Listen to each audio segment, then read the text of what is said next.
Pray where you are, not where you're not. It's a good line. Pray where you are, not where you're not. But I'm not going to say anything about it, at least not for now. If I should forget to bring it up to me later, okay? Who's responsible for bringing it up? Somebody raise your hand, okay? You have to let me not get away with reminding you about this. This gospel it's a little different. Jesus has, for the last 3 weeks, been giving these parables about the kingdom. But this one feels a little obscure in a way, so we got to get into it. He says it, first of all the readings talk about food and feasting, all of them. The first reading is a kind of a victory feast after Israel has suffered and struggled, and this is the feast that is given as they come back into their place of security and peace. Paul describes, I've eaten well, and I've eaten nothing. I've lived well and lived badly, but in all of that, God is present. And he has an absolute conviction that God will provide all that we need. So here we come to this wedding feast, and the kingdom of God is like, Jesus says, it's like a king whose son's getting married, and he invites these people to the wedding feast. Now this sounds to me like an invitation you should not ignore. I mean, it's the king. It's his son. Come to this feast. So when everything is prepared, he says, the king sends out his servants to call the people into the feast. Everything's ready, come. And what did they do? Ignored him.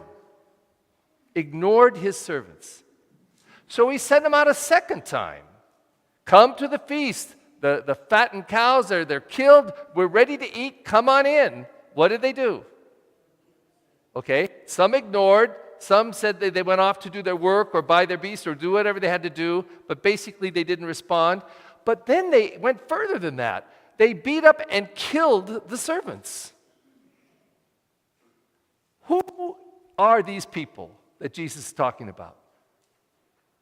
This is a parable, and these people represent, who are these people that, the Jews or Israel, they were given the king's son. Who's that? Jesus. These are all code words. The king sends his son, invites them to the wedding feast, and they ignore him, and they go about their business, and they actually respond by killing him. Now, how stinging would this be to the Pharisees to say this to them? But he's saying this is the truth. The Son has been sent to you, you've ignored him. And in fact, this is the middle of the gospel, but the gospels are written after all these events took place, so written back into this is a reference to the cross. You killed him, you put him on a cross. So this is a historical part of this passage. This is referring to the people who did not accept him. It applies to no one in this church. Because we're here, we've accepted Jesus. But be careful, because something deadly is coming in this story. So Jesus says, and the kingdom is like this, so he said, now, listen, this is my wedding feast. So you go out to the streets and the roads, bring anybody in, good and bad alike. Prostitutes, drug addicts, tax collectors, bring them all in. I don't care. Bring them to the feast. I have a feast and they're going to eat. Everyone's invited. But when he comes in, there's one man in there, not in a wedding garment. Now, what's that referring to? Not in a wedding garment. That's literally, but what would you think that wedding garment represents? Pardon? No, not except what? No, not state of grace. But well, I'm not deny either of those, but it's broader. It's doing the works of God. This wedding garment is being properly attired. There's a way to be properly attired outside, but there's a proper attirement inside. You can say you're Christian, but not do Christian things. You're not properly attired. You can say you love God and then do despicable, hateful things. You're not loving God. You're not properly attired. What this brings up, I believe, is perhaps the difference between two terms, religion and faith. Religion comes from the words religio. Legio is the Latin word. The word ligament comes from it. It binds, it ties. Religion is the binding of people together who believe the same things. So we have the Catholic religion. We have the Old Catholic religion, the Baptist religion. All of these religions are the religios. We're all bound together because we believe in our creed and are Roman Catholic. We're connected to Rome.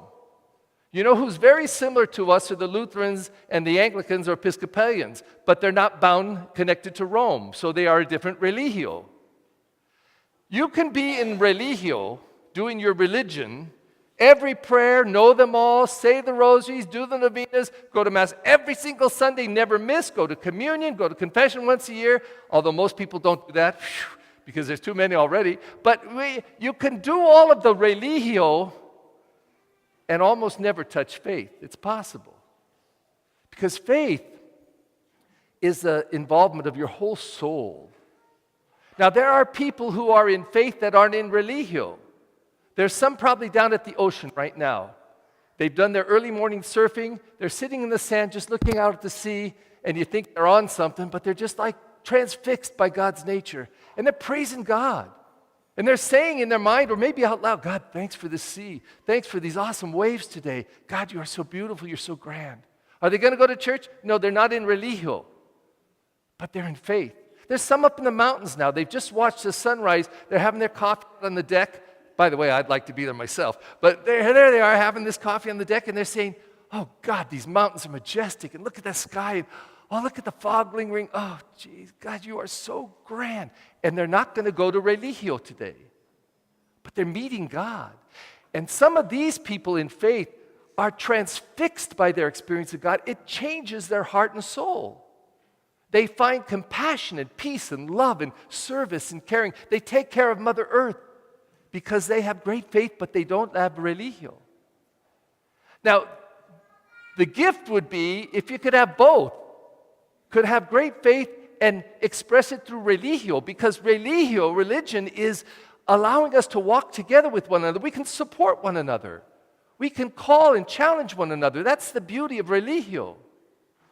But if you just have religio, you're the man at the wedding feast who's not dressed properly. So what do? Bind his hands and feet, boom, kick him out. Get out. Because you're not here growing in faith. You see where we fit in. And this is a deadly question. This is powerful. Because it has so much more than to do just with religio. The presumption is if we're in religio, we're dressed properly. But we may not be. And the challenge of every Sunday, the challenge of the preacher, who, by the way, as I always say, I'm not preaching to you. I'm preaching this to me. If you want to listen, go right ahead. But this is for me. I know I can be not properly dressed. And it comes in all kinds of ways when I don't have compassion, when I don't have patience, when I won't forgive, when I won't ask for forgiveness, when I'm not looking for ways to love, when I'm not building a world of peace. I can be in religio, saying all the stuff, but not operating out of a heart that's properly attired. What are you supposed to remind me of?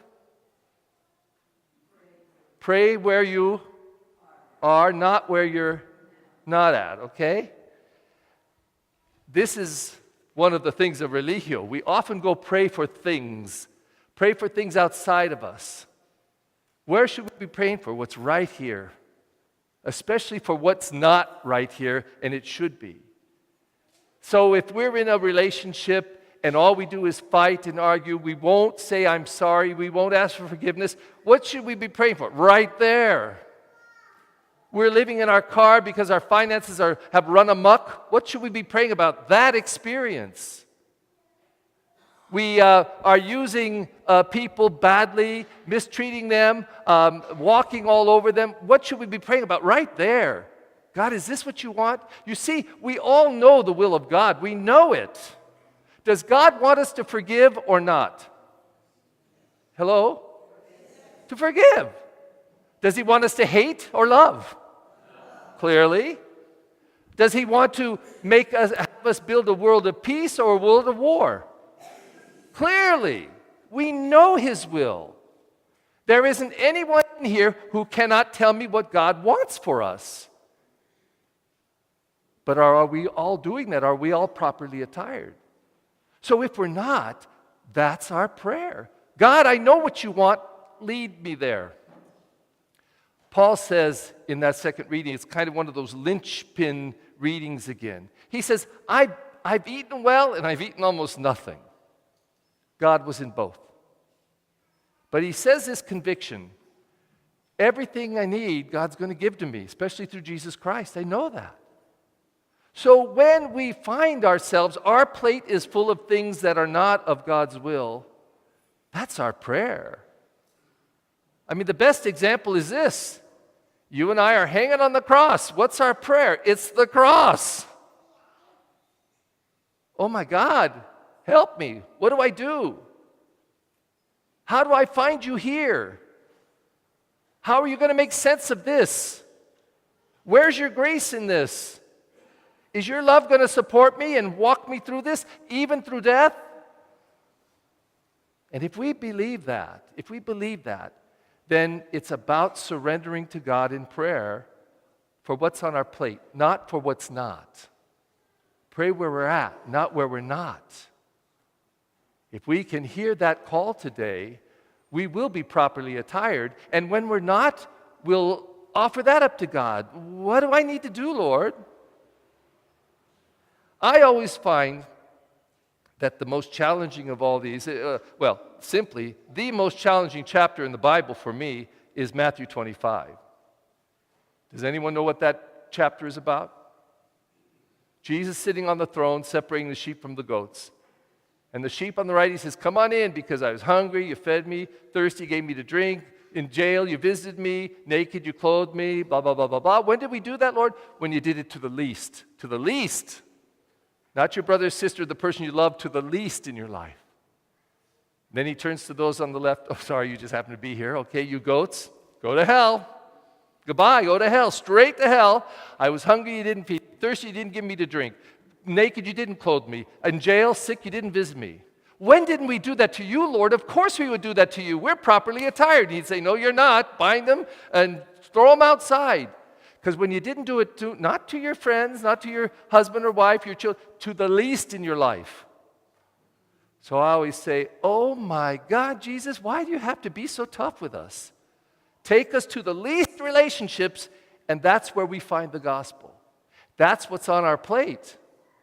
That's where we find if we're properly attired or not. That's the challenge of the gospel.